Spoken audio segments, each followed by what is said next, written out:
As we round the corner to the museum's back lawn, we find Joseph Parker's 1993 steel sculpture, Let's Play Ball.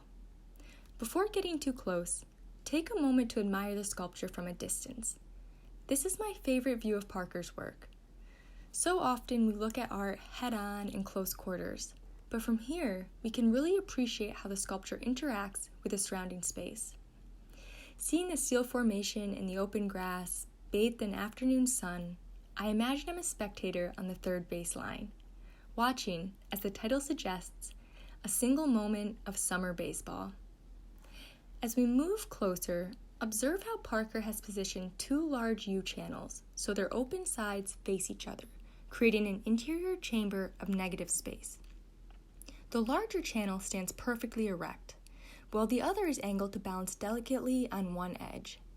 This small adjustment activates the composition and grants a sense of weightlessness and grace to the impossibly heavy steel material. Resting at the peak of it all is a stainless steel sphere transformed by a series of cuts that resemble laces on a baseball. I can't help but project metaphor onto this sculpture. A player leaning over home plate, or perhaps a pitcher twisted after having just released a curveball. A quick note on the material. The U-channels are made of Corten steel. This particular steel is often used for large outdoor construction projects because of its incredible strength and resistance to environmental exposure. The steel quickly develops an outer layer of rust that acts as a protective coating for the metal underneath. In short, it rusts so that it won't rust further. The sphere, on the other hand, is made from stainless steel. You've probably encountered it in kitchen appliances, where it's often used because it's impervious to heat and moisture.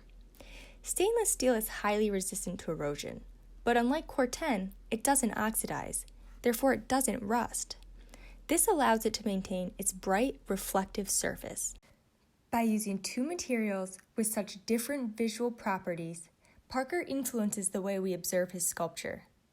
The Corten pieces assume our attention because of their size, but our eyes are inadvertently drawn up to the bright globe. In this way, we become part of Parker's game.